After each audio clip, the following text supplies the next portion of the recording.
Hello everyone, welcome back to the channel. Myself Ankit. आज हम लेके आए हैं आपके लिए क्लास 11th अकाउंटेंसी का चैप्टर है जर्नल। जर्नल बच्चों सबसे फर्स्ट जो अपना प्रैक्टिकल स्टार्ट होता है वो जर्नल से स्टार्ट होता है। और जर्नल आपको सीखना है तो उसके लिए आपको टाइप्स ऑफ अकाउंट जो हमारे पास हैं, जो पर्सनल, इम्पर्सनल, इन सब की आपको डिटेल्स पता होनी चाहिए। प्लस इन सब के आपको गोल्डन रूल्स पता होने चाहिए। अगर आपको ये नहीं पता है तो इसका जो वीडियो है वो आप पहले देखना जाके, उसका लिंक जो मैंने वीडियो के डिस्क्रिप्शन में डाल रखा है बच्चों। स्टार्ट करते हैं हमारा जर्नल। बेसिक जो एंट्रीज है, बिल्कुल सिंपल एंट्री से अपन स्टार्ट करेंगे। कौन सा अकाउंट डेबिट होता है, कौन सा अकाउंट क्रेडिट होता है, क्यों होता है, इन सबको क्लियर होना चाहिए। अगर हमारी बेसिक एंट्रीज क्लियर होंगी, बेसिक एंट्रीज अगर आप सही से करेंगे तभी आप इससे स्टैंडर्ड जो एंट्रीज होती है वो कर पाएंगे। ठीक है, तो बच्चों स्टार्ट करते हैं हमारा आज का वन शॉट 11th अकाउंटेंसी का जर्नल। ठीक है, देखिए सबसे पहले जो हम ट्रांजैक्शन ले रहे हैं वो है जो इससे स्टार्ट होता है, स्टार्टेड बिजनेस विद कैश। अगर आप बिजनेस स्टार्ट करते हैं विद कैश, ठीक है, या स्टॉक या फर्नीचर या बिल्डिंग, कुछ भी दे सकता है आपको क्वेश्चन में। अगर आप बिजनेस स्टार्ट करते हैं तो आप बच्चों आपको सबसे इंपॉर्टेंट है यहां पर और क्या क्या हमें दे सकता है। देखिए हमें यहां पे दे सकता है नेम ऑफ ओनर। ठीक है, मतलब मालिक का नाम भी दे सकता है यहां पर आपको। यहां पर आपको दे सकता है Rahul started business with cash, Raman started business with cash, Mukesh started business with cash. ठीक है, तो यहां पर आपको ये चीजें दे सकता है। तो आपको यहां पे ध्यान रखना है कि यहां पर ओनर का नाम चाहे आपको दे या ना दे, डजेंट मैटर। ओनर का नाम हम स्किप करते हैं, ओनर का नाम हम बुक में शो नहीं करते, क्योंकि ओनर ही तो मेंटेन कर रहा है, तो अपनी बुक में अपना नाम नहीं लिखेगा। इसके बाद बात आती है जर्नल एंट्रीज की। आपका जो पॉइंट ऑफ व्यू होता है बच्चों वो हमेशा आपका नहीं होना चाहिए, आपके बिजनेस के पॉइंट ऑफ व्यू से ही आपकी जर्नल एंट्रीज होती हैं। ठीक है, तो हमारा जो पॉइंट ऑफ व्यू होता है बच्चों यहां पे रिकॉर्ड करने का, वो हमारा होता है बिजनेस का। ठीक है, बिजनेस का। अब इसमें हमारे पास जो जर्नल एंट्री बनेगी वो क्या बनेगी, देखिए बच्चों जर्नल एंट्री बनेगी हमारी cash account debit to capital. Entries आपको कोई भी रटा देगा बच्चों, लेकिन हमें लॉजिक से समझना ताकि हम हमेशा इस चीज को याद रख सकें। देखिए मैंने आपको यहां पे बताया सबसे इंपॉर्टेंट कि हमारा पॉइंट ऑफ व्यू किसका होता है, बिजनेस का। अगर आपके बिजनेस का पॉइंट ऑफ व्यू है तो कैश आपके बिजनेस में आ रहा है, और कैश आपका रियल अकाउंट होता है। बिजनेस में आ रहा है, इंक्रीज हो रहा है, तो आपको डेबिट करना है। अब ये पैसा दे कौन रहा है, सर ये पैसा दे रहा है ओनर। ओनर मतलब जो मालिक है, रमेश, राहुल, सुरेश, जो भी आपने ओनर लिया है। अगर आपको नहीं भी दे रखा है तो डजेंट मैटर, यहां पे हमेशा क्या आएगा, कैपिटल आएगा। वैसे यहां पे आना क्या चाहिए, यहां पर हमेशा आना चाहिए ओनर का नाम। लेकिन हम ओनर का नाम यहां पे नहीं लिखते हैं, यहां पर हम लिखते हैं cash account debit to capital. Logic क्या है, कैश यहां पे बिजनेस में आ रहा है तो आपको डेबिट करना है, इंक्रीज हो रहा है बिजनेस में कैश। और यहां पर गिवर, यहां पे ओनर का नाम क्यों आना चाहिए था सर, क्योंकि ओनर क्या है, गिवर। अगर जो गिवर है तो वो क्रेडिट होना चाहिए, लेकिन हमारा रूल ये है कि हम बिजनेस में ओनर का नाम नहीं लिखते हैं, तो उसकी जगह आपको क्या लिखना है बच्चों, कैपिटल अकाउंट लिखना है। तो इसकी एक सिंपल सी हमारी बेसिक एंट्री बनेगी स्टार्टेड बिजनेस विद कैश की, cash account debit to capital. Business में कैश आ रहा है और ओनर गिवर है, लेकिन गिवर आपको यहां पे ओनर का नाम शो नहीं करना है, तो उसकी जगह हमें क्या लिखना है, कैपिटल। ठीक है, बढ़ते हैं हमारे नेक्स्ट अगली एंट्रीज की तरफ।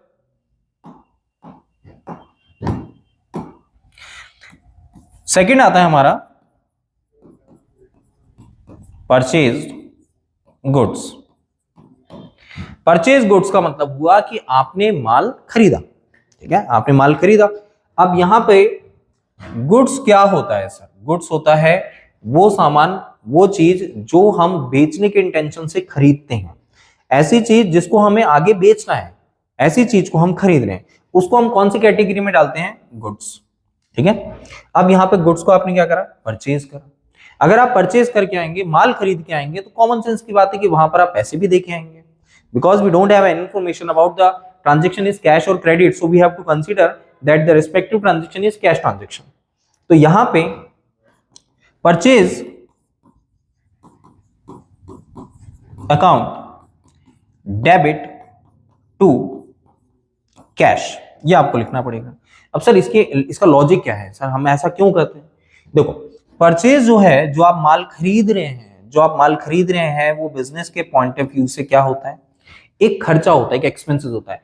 कोई भी ओनर, कोई भी मालिक अपने दुकान पे सामान देके खुश नहीं होगा। वो खुश कब होगा, जब वो सामान आगे बिकेगा, आगे सामान जब सोल्ड आउट होगा तब जाके उसको, जब सेल जनरेट होती है तब वो खुश होता है। माल भरा हुआ देख के वो खुश नहीं होगा। तो ये जो उसने माल खरीद रखा है वो सारा का सारा उसके लिए एक एक्सपेंसेस है, और ये एक्सपेंसेस जो है वो हमें डेबिट करना चाहिए, ठीक है। और आप जो भी खर्चा करेंगे, जो भी आप माल खरीदेंगे, उसके बदले आप क्या देके आएंगे, सामने वाले को पैसे देके आएंगे। तो आपकी एक एंट्री बनी जो purchase account debit to cash. यहाँ पे परचेज डेबिट क्यों हो रहा है, क्योंकि sir this is expenses from the point of view business, और कैश जो है वो बिजनेस से डिक्रीज हो रहा है, इसलिए हमने कैश को क्रेडिट कर दिया। ठीक है बच्चों, बढ़ते हैं आगे। इसी का हम सेकंड पॉइंट ले लेते हैं। अब इसका सेकंड जो पॉइंट है, ये हमने पढ़ा था परचेज गुड्स, आपने माल खरीदा। देखिए अब सेकंड हम ले लेते हैं इसी का एक और part, purchased goods from Vinod. हमने विनोद से माल खरीदा। हमेशा ध्यान रखना बच्चों, यहां पर गुड्स जरूर आना चाहिए, ठीक है। आपने क्या खरीदा है, आपने वो चीज खरीदी है जो आगे जाके आपको बेचना है, ठीक है। तो आप जो परचेज कर रहे हैं, जो आप माल खरीद रहे हैं, वो इसलिए खरीद रहे हैं क्योंकि हमें इसको आगे जाके बेचना है। हम एसेट्स नहीं खरीद रहे हैं, हम यहाँ पे जो चीज खरीद रहे हैं वो है गुड्स, ठीक है। तो यहां पर परचेज अकाउंट डेबिट टू, यहां पर आ जाएगा बच्चों विनोद। अब इसका लॉजिक क्या होगा, sir purchase again expenses from the point of view business, so we have to debit the account of purchase, but secondary we have mentioned, आपने माल किससे खरीदा, सर विनोद से खरीदा। अगर आपने विनोद से माल खरीदा, इट मींस ये जो आपका ट्रांजैक्शन है ये आपका क्रेडिट ट्रांजैक्शन है, उधार। तो विनोद जो जिससे आपने माल खरीदा, आपने उसको पैसे नहीं दिए, तो वो आपका यहाँ पर कौन बन गया, क्रेडिटर। इसका मतलब हमारे बिजनेस में एक लेनदार क्रिएट हो गया है, एक लेनदार और बन गया है।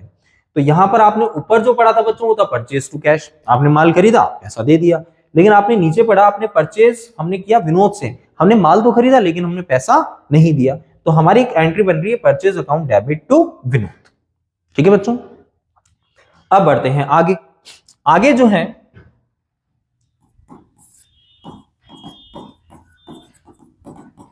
Good sold for cash. अब बात आ जाती है कि सर हमने जो खरीदा था ना माल, उसको हम बेच रहे हैं। तो हमने जो माल खरीदा उसको हम बेच रहे हैं, तो हमारे पास पैसा आएगा, ठीक है। अब यहां पे जैसे आप माल बेचेंगे तो आपके पास पैसा आएगा, तो आपकी एंट्री बनेगी cash account debit to sales. Cash account debit to sales, यहां पर एंट्री बन गई। अब सर लॉजिक क्या है, सर कैश जो है वो बिजनेस में आ रहा है। कैसे आ रहा है, सर हमने जो माल खरीदा था, अब हमने उसको बेचा, बेचने से हमारे पास कैश आ रहा है। कैश जो है वो बिजनेस में इंक्रीज हो रहा है, तो हमें इसको डेबिट करना है। दूसरा, सेल्स, यहां पर आपने क्रेडिट क्यों किया है, सेल्स आपके लिए क्या होती है, इनकम। सेल्स आपके लिए इनकम होती है, जैसे परचेज आपके लिए एक्सपेंसेस होता है, ऐसे सेल्स आपके लिए इनकम होती है, ठीक है। तो आपने जो माल बेचा वो आपके लिए इनकम है, तो आपने उसको क्रेडिट किया, और आपके पास बेचने से क्या आ रहा है, पैसा। तो कैश आपकी एसेट्स होती है, एसेट्स इंक्रीज होती है, तो आपने इसको डेबिट कर दिया। अब इसी का सेकंड ट्रांजैक्शन आता है गुड्स सोल्ड टू पंकज। इसका मतलब ये हुआ कि अब हमने है ना माल पंकज को बेचा है। वहां पर अपन को मेंशन नहीं था कि हमने माल किसको बेचा है, लेकिन यहाँ पे मेंशन है कि सर यहाँ पे जो हमने माल बेचा है वो किसको बेचा है, पंकज को बेचा है। तो गुड्स सोल्ड टू पंकज, अगर आपने पंकज को माल बेचा है तो पंकज ने आपको पैसे नहीं दिए, तो पंकज ने आपको पैसे नहीं दिए हैं, तो पंकज का नाम जरूर आएगा। आप कहीं भी उधार खरीद के करके आएंगे, कुछ भी खरीद के आओ चाहे बेच के आपको नाम लिखवाना पड़ेगा। तो यहाँ पे हमने पंकज से माल खरीदा, तो एंट्री बन गई Pankaj account debit to sales. अब यहाँ पे पंकज जो है वो डेबिट क्यों हो रहा है सर, क्योंकि पंकज जो है वो बिजनेस के लिए क्या बन गया, एक डेटर। पंकज अब आपको पैसे देगा क्योंकि आपने उसको माल बेचा और उसने आपको पैसा नहीं दिया। तो पंकज यहाँ पे डेटर है, इसलिए वो यहाँ पर क्या हो जाएगा, डेबिट। और सेल्स क्रेडिट क्यों हो रहा है, again sir sales is the income from the point of view business, और आपको पता होना चाहिए कि इनकम को हम क्रेडिट करते हैं और एक्सपेंसेस को हम डेबिट करते हैं। रूल्स आपको ध्यान रखना पड़ेगा, आपको बिल्कुल क्लियर हो जाएगी चीजें, ठीक है, ये हो गया हमारा परचेज, सेल्स और बिजनेस स्टार्ट। अब बात आती है इसके आगे। इसके आगे जो हमारा रिटर्न होता है वो हमें ध्यान से पढ़ना। देखिए, अब रिटर्न गुड्स, ये रिटर्न गुड्स जो आता है आपका, इसमें आपके पास दो होते हैं, एक तो सेल्स रिटर्न होता है और एक परचेज रिटर्न होता है। ठीक है, अब हम दोनों चीजें ले लेते हैं, जैसे गुड्स रिटर्न टू ए, और सेकंड ले लेता हूं मैं गुड्स रिटर्न फ्रॉम ए। अब दोनों का मतलब अलग अलग है सर, दोनों लग आपको एक जैसे रहे, बस यहां पर आपको ध्यान रखना है गुड्स रिटर्न टू ए, यहां पर लिखा हुआ है गुड्स रिटर्न फ्रॉम ए। अगर हम माल रिटर्न कर रहे हैं किसको, ए को, ए को हम माल वापस लौटा रहे हैं, तो हमारी एंट्री होगी ए टू परचेज रिटर्न। इसका लॉजिक क्या, सर आप माल किसको लौटा रहे हैं, ए को। ए यहां पे क्या है सर, रिसीवर है, जिसको हम माल लौटा रहे हैं वो रिसीव कर रहा है, अगर वो रिसीव कर रहा है तो हमें उसको डेबिट करना पड़ेगा, एज अकाउंट डेबिट। ठीक है, तो आप जो माल लौटा रहे हैं ए को, वो आपके लिए क्या है, परचेज रिटर्न, क्योंकि आपने जो खरीदा वो माल आप वापस ए को लौटा रहे हैं, तो हमने क्या लिख दिया, परचेज रिटर्न। हमने जो खरीदा था वो रिटर्न कर रहे हैं, इसलिए हो गया टू परचेज रिटर्न। ठीक है, as account debit to purchase return. Second, goods return from a, इसका मतलब ये हुआ गुड्स रिटर्न फ्रॉम, अब यहां पे माल आपके पास वापस आ रहा है, तो आपकी एंट्री हो गई sales return account debit to a. अब यहां पर आपने सेल्स रिटर्न अकाउंट को डेबिट क्यों किया, क्योंकि सर सेल्स क्रेडिट होता है, तो अब आपने जो माल बेचा था ए को, ए ने वापस लौटा दिया, वापस लौटा दिया तो आपको सेल्स रिटर्न डेबिट करना पड़ेगा। इसका लॉजिक और समझाऊंगा मैं आपको। सेल्स रिटर्न टू, यहां पर ए कौन है सर, ए यहां पर कौन है, गिवर, तो ए क्रेडिट हो गया। यहां पर ए को आपने डेबिट क्यों करा था, क्योंकि ए कौन था, रिसीवर, तो हमने उसको डेबिट कर दिया था। ठीक है, तो आपको ध्यान रखना है टू और फ्रॉम में क्या डिफरेंस होता है, कब आपको परचेज रिटर्न लिखना है, कब आपको सेल्स रिटर्न लिखना है। ठीक है, एक छोटा सा लॉजिक मैं इसका और समझा देता हूं, जिससे आपको और क्लियर हो जाएगा ये पॉइंट। देखिए, आपको ध्यान रखना है बच्चों, परचेज हमेशा डेबिट होता है, क्यों sir, purchase is the expenses from the point of view business, और परचेज रिटर्न हमेशा क्या होगा, क्रेडिट होगा। परचेज रिटर्न हमेशा क्रेडिट क्यों होगा, क्योंकि सर परचेज रिटर्न जो होता है वो परचेज को हमेशा रिड्यूस करता है, ध्यान रखो। ठीक है, तो परचेज डेबिट होता है क्योंकि परचेज एक्सपेंसेस है, परचेज रिटर्न क्रेडिट क्यों हो रहा है, क्योंकि सर ये परचेज को हमेशा रिड्यूस करेगा। अब ऐसे ही आप सेल्स के बारे में पढ़े, सेल्स का बैलेंस हमेशा क्रेडिट क्यों होता है, क्योंकि सर सेल्स हमारे लिए क्या होती है, इनकम। ठीक है, और ये आपका सेल्स रिटर्न जो होता है वो हमेशा डेबिट क्यों हो जाता है सर। अब देखो, सेल्स आपके लिए क्या होती है, इनकम होती है, तो आपने उसको क्रेडिट कर दिया, लेकिन सेल्स रिटर्न आपके लिए क्या एक्सपेंसेस हो जाता है, नहीं सर। सेल्स रिटर्न जो है वो आपके सेल्स के बैलेंस को क्या करेगा, रिड्यूस करेगा, तो इसलिए हम इसको रिवर्स करते हैं। सेल्स क्रेडिट क्यों करते हैं, क्योंकि इनकम है, सेल्स रिटर्न डेबिट क्यों करते हैं, क्योंकि सर ये सेल्स के बैलेंस को डिक्रीज कर देगा। ठीक है, ये लॉजिक ध्यान रखना बच्चों। बढ़ते हैं आगे।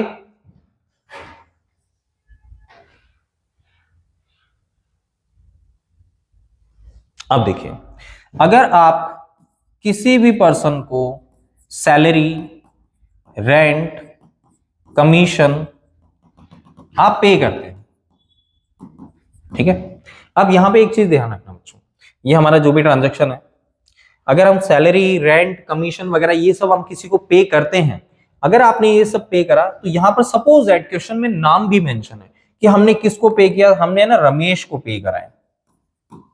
ठीक है, तो पहला मैं ले लेता हूं कि हमें ये गिवन ही नहीं है। ठीक है, इसको हटा देते हैं, पहले अपन कंसीडर करते हैं सैलरी, रेंट या कमीशन मैंने पे किया, तो मेरी एक सिंपल सी एंट्री बनेगी, सैलरी टू कैश। ठीक है, salary account debit to cash.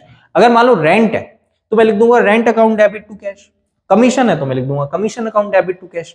अगर मुझे क्वेश्चन में यहां पे नाम भी मेंशन है, मुझे गिवन था रमेश, मैंने रमेश को सैलरी दी, तो मेरे को फिर भी एंट्री क्या बनानी है, Ramesh salary to cash, sorry salary to cash. मैंने रेंट दिया रमेश को, तो भी मैं क्या लिखूंगा, रेंट टू कैश।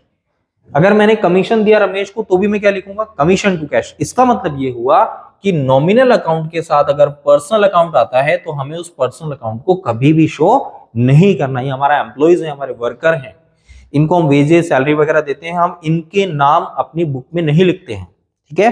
तो हमें यहाँ पे इनके नाम को स्किप करना है और एक्चुअल में जो हमारा खर्चा है, जो एक्सपेंसेस है, हमें उसको शो करना है, ठीक है। जैसे आपने सैलरी पे करी तो सैलरी टू कैश, किसी को भी पे करी हो डजंट मैटर, आपको सैलरी टू कैश लिखना है। आपने रेंट पे किया अपने मालिक को, तो आपको रेंट से मतलब है, आपको मालिक से क्या मतलब है, ठीक है। तो यहां पर इनके नाम मैटर नहीं करते हैं। तो एक्सपेंसेस जब भी आप पे करेंगे तो आपको पर्सनल अकाउंट का जो है वो ओपन नहीं करना है, ठीक है। अब इसी का अगर रिवर्स में बनाऊं, इसी का रिवर्स अगर अपन बनाते हैं, देखिए जैसे रेंट, कमीशन, इंटरेस्ट, ये हो रहा है आपको रिसीव, ठीक है। अगर आपको ये रिसीव हो रहा है, देखो यहां पर आपने कैश क्रेडिट क्यों करा था, क्योंकि कैश डिक्रीज होता है, ठीक है, इतना तो आपको आना चाहिए। अगर आपको रेंट, इंटरेस्ट, कमीशन अगर आप रिसीव कर रहे हैं तो आपकी एंट्री क्या बनेगी, cash account debit to rent या फिर टू कमीशन या फिर टू इंटरेस्ट। अब यहां पे लॉजिक क्या है, सर कैश यहां पर आपने डेबिट क्यों करा, क्योंकि कैश हमारे बिजनेस में आ रहा है। अगर आपको इंटरेस्ट वगैरह ये सब रिसीव हो रहा है तो कैश आपके बिजनेस में आ रहा है, तो कैश डेबिट हो जाएगा। और रेंट, कमीशन या इंटरेस्ट ये आपके लिए क्या है, इनकम है, तो इनकम हमेशा क्या होती है, क्रेडिट होती है। अब यहां पर मैं इसके साथ में नाम भी लिख देता हूं, रेंट, कमीशन या इंटरेस्ट आपको रिसीव हो रहा है फ्रॉम वरुण, ठीक है। आपको वरुण से रेंट, कमीशन या इंटरेस्ट मिल रहा है, तो आपको क्या करना है, सर हमें वरुण जो है, जो नाम है, जो पर्सनल अकाउंट है, उसको स्किप करना है, इसका नाम हम कहीं भी शो नहीं करेंगे। आपको जो रेंट, कमीशन, इंटरेस्ट मिल रहा है उसी को ही शो करेंगे। तो हमें बस यही ध्यान रखना है, अगर हम पे कर रहे हैं या रिसीव कर रहे हैं तो हमें इनके नाम शो नहीं करने हैं बच्चों, ठीक है। बढ़ते हैं हमारे आगे नेक्स्ट पॉइंट की तरफ। अब देखिए, अब purchase sales, purchase return, sales return हो गया और एक्सपेंसेस इनकम भी हो गया। अब हाँ, अब जैसे आपने बैंक में अकाउंट ओपन किया, ठीक है, बैंक में अकाउंट ओपन किया, तो आपको क्वेश्चन में बहुत रेयर होता है कि दे भी देता है कि हमने कौन से बैंक में अकाउंट ओपन किया। सपोज दैट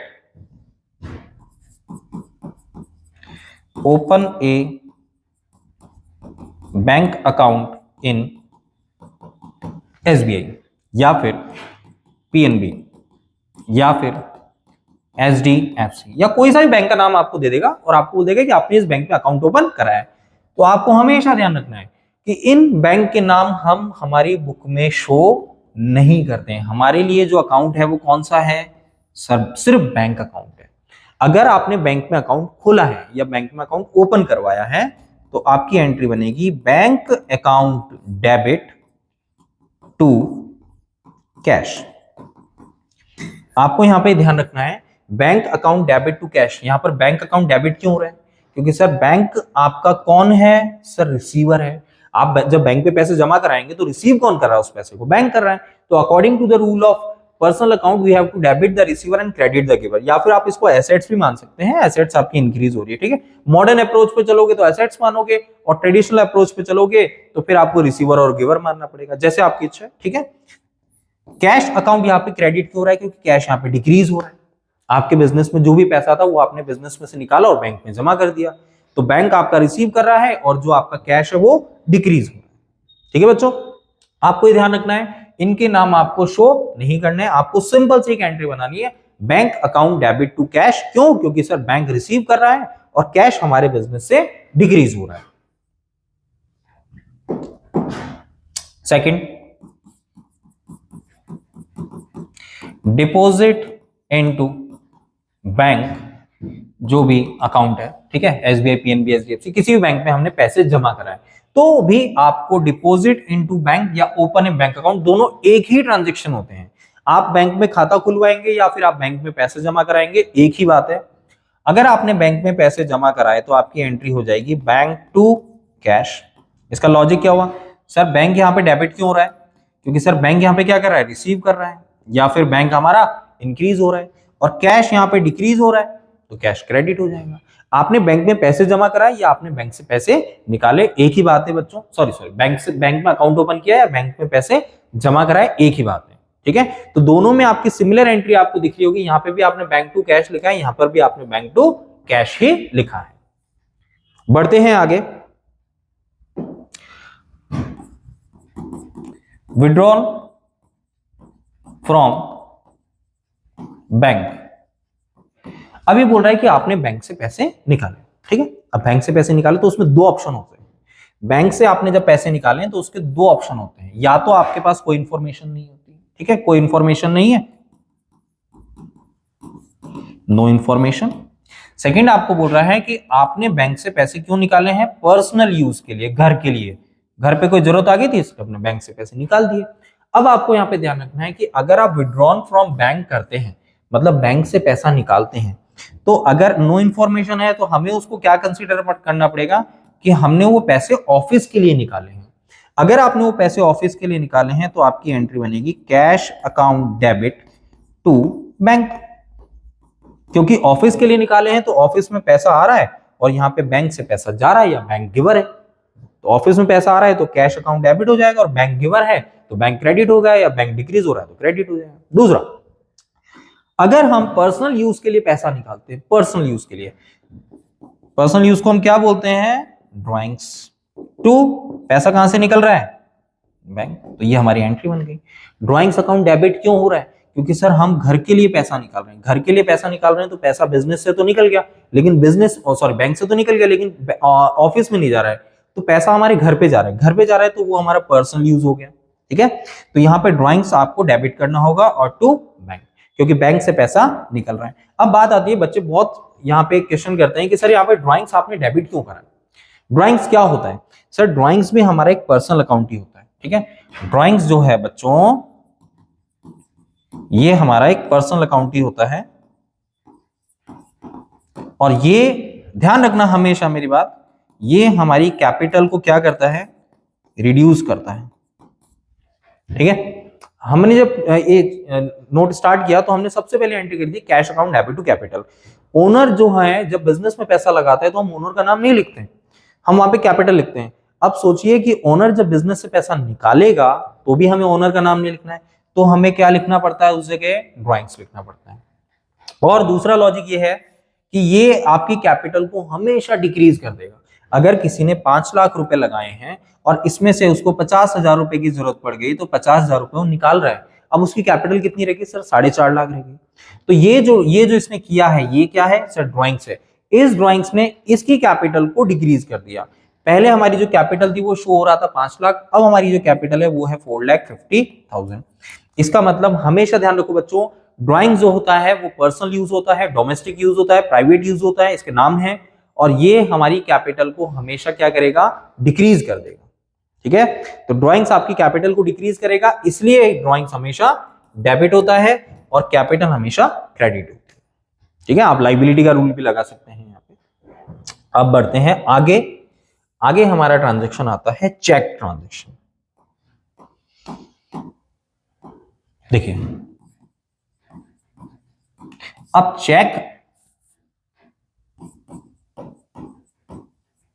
चेक में आपको ध्यान रखना है कि अगर आपने कभी भी पेमेंट चेक से किया है, कोई भी पेमेंट, जैसे सपोज दैट कि मैंने माल खरीदा और चेक से पेमेंट कर दिया, तो मेरी एक एंट्री बन जाएगी परचेज टू बैंक, ठीक है। मैंने सैलरी दी किसी को, मैंने चेक से पेमेंट कर दिया, मेरी एंट्री बन गई सैलरी टू बैंक, ठीक है। और मैंने अमन को पे कर दिया चेक से, तो मैंने लिखा अमन टू बैंक। इन तीनों ट्रांजैक्शन में आपको एक सिमिलैरिटी दिख रही होगी बच्चों, और वो सिमिलैरिटी क्या है, तीनों में जो बैंक है वो क्रेडिट हो रहा है, देख लीजिए। क्योंकि जब भी आप चेक से पेमेंट करते हैं तो आपके बिजनेस से कुछ भी डिक्रीज नहीं होगा, बल्कि आपके जो बैंक अकाउंट है वहां से कैश डिक्रीज होगा। तो हमेशा यहां पर ये ध्यान रखो कि बैंक यहां पर क्या होता है, क्रेडिट। क्यों हो रहा है, क्योंकि सर बैंक क्रेडिट इसलिए हो रहा है क्योंकि बैंक डिक्रीज क्यों हो रहा है, क्योंकि वो पेमेंट करेगा, फलाना आदमी को पेमेंट करेगा। तो यहां पर अगर मैं माल खरीदूंगा तो पेमेंट कौन करेगा, बैंक, तो मेरा पैसा कहां से कटेगा, बैंक से कटेगा, तो बैंक डिक्रीज हो रहा है। अगर मैंने सैलरी दी तो मेरे अकाउंट से तो दी नहीं, मेरे कैश में जो था उसमें तो दी नहीं, मेरे बैंक से दी, तो मेरा बैंक क्या होगा यहाँ पे, डिक्रीज। और अगर मैंने अमन को चेक से पे किया है तो मेरी जेब से तो कुछ भी नहीं गया, मेरा पैसा कहां से कटेगा, बैंक से। तो बैंक क्या हो रहा है, डिक्रीज। तो एक चीज आप ध्यान रखना, अगर आप कभी भी पेमेंट चेक से करते हैं तो आपको टू बैंक लिखना है, और जिसको भी आप पेमेंट कर रहे हैं, जिस भी कंसीडर में आप पे कर रहे हैं, तो आपको उसका नाम लिख देना है। जैसे आपने परचेज किया तो परचेज टू बैंक, सैलरी दी तो सैलरी टू बैंक, रेंट दिया तो रेंट टू बैंक, अमन को पे किया अमन टू बैंक, इस तरीके से ध्यान रखना। अब प्रॉब्लम हमें कहां आती है, प्रॉब्लम हमें आती है बच्चों जब हम चेक रिसीव करते हैं। भाई अब देखिए, अगर आपको चेक रिसीव हो रहा है, ठीक है, अगर आपको चेक रिसीव हुआ किसी से भी, जैसे मान लो मैंने यहां पे ले लिया अमन, अमन से मुझे चेक रिसीव हुआ है, और ये अमन का चेक मैं बैंक में लगा रहा हूं, ठीक है, अमन से मुझे चेक मिला, और जैसे आज का डेट है, सपोज दैट आज है अपनी 11 तारीख है, 11th Feb, ठीक है, आज, हाँ आज 11 तारीख है बच्चों, आज हमें जो चेक मिला है, आज हमने चेक आज ही बैंक में जमा करा दिया, ठीक है, आज ही बैंक में जमा करा दिया, हमने वेट ही नहीं करा। अगर हमने ये चेक आज ही बैंक में जमा करा दिया तो हम एक एंट्री करेंगे, बैंक अकाउंट डेबिट टू अमन। अब यहां पर इस एंट्री का लॉजिक क्या हुआ, देखिए, अमन से जो भी आपको चेक मिला था वो आपने वेट ही नहीं करा, आज ही मिला और आज ही जाके आप बैंक में जमा करा के आ गए। यहां पर बैंक को डेबिट क्यों कर रहे हैं, क्योंकि बैंक क्या कर रहा है, रिसीव कर रहा है, या फिर बैंक में हमारे पैसे इंक्रीज हो रहे हैं। दूसरा, यहां पर अमन को क्रेडिट क्यों कर रहे हैं, क्योंकि अमन कौन है यहाँ पे, गिवर, या फिर अमन हमारा डेटर था, अब उसका बैलेंस आपको क्लोज करना है तो उसको क्रेडिट कर देना, कैसा भी लॉजिक लगा लीजिए आप। तो बैंक यहाँ पे डेबिट क्यों हो रहा है, क्योंकि बैंक रिसीव कर रहा है, और गिवर कौन है, अमन, यहाँ पर हमारा कोई रोल ही नहीं है, अमन का चेक मिला और हमने सीधा बैंक में लगा दिया, तो बैंक रिसीव कर रहा है, अमन यहाँ पे गिवर है, ठीक है। अब दूसरा ट्रांजेक्शन आता है कि हमने आज ये चेक बैंक में जमा नहीं करा है, आज हमने अपने पास ही रखा और हमने 15 तारीख को जमा कराया बैंक में, तो यहाँ पे दो ट्रांजेक्शन है, तो इसका मतलब दो एंट्री भी बनेगी। आज अगर हमने चेक रिसीव कराया और बैंक में जमा नहीं कराया, तो आज हमारी एंट्री बनेगी बच्चों, चेक इन हैंड टू अमन, ध्यान रखना है, ठीक है। आज हमें इसको चेक ही मानना है, और चेक इन हैंड टू अमन, अमन यहाँ पे गिवर है तो हमने अमन को क्रेडिट कर दिया, और फिर हमने बाद में 15 तारीख को जब ये चेक बैंक में जमा कराने गए तो हमें लिखना है bank to cheque in hand, ये लीजिए, ठीक है।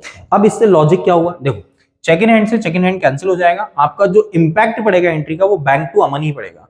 और देख लो एंट्री हमारी ये बन रही थी, बैंक टू अमन, तो चेक इन हैंड का अकाउंट जो आपने रेज किया था वो उस दिन क्लोज हो जाएगा जिस दिन आप इस चेक को बैंक में डिपॉजिट कराएंगे।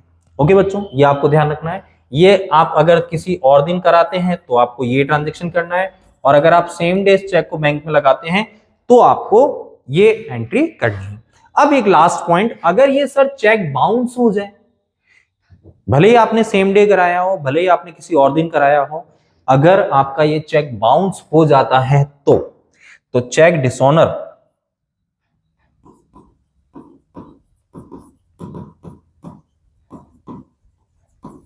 ये ध्यान रखना है बच्चों, चेक अगर डिसऑनर होता है तो आपको वापस से ये चेक किसको लौटाना है, अमन को, और हमें कौन लौटा देगा, हमें हमारा बैंक, हमारा बैंक हमें दे देगा, और हम जाके अमन को दे देंगे, भैया ये ले तेरा चेक, ये तेरा चेक बाउंस हो गया था और हम ये चेक को वापस तुझे ही लौटा रहे हैं, हमें दूसरा चेक लिख के देना तू, ठीक है। तो अमन यहाँ पे डेबिट क्यों हो रहा है, क्योंकि अमन यहाँ पे क्या है, रिसीवर है, और बैंक यहाँ पर कौन है, गिवर है। अगर हम मॉडर्न अप्रोच लगाएंगे तो अमन हमारा डेटर था, वापिस से इंक्रीज हो गया, और बैंक हमारी एसेट्स थी वो डिक्रीज हो रही, ठीक है। आपको समझ में आना चाहिए बच्चों बस, ठीक है। ये था हमारा आज का वन शॉट जर्नल का, मैंने आपको सिर्फ बेसिक जर्नल एंट्रीज आपको क्लियर कराई हैं विद लॉजिक। आई होप आपको वीडियो अच्छा लगा होगा। मिलते हैं हमारे नेक्स्ट वीडियो में जिसमें हम जर्नल को ही स्टैंडर्ड फॉर्म में लेके आएंगे। आज के लिए इतना ही। Thanks for watching the video. All the best.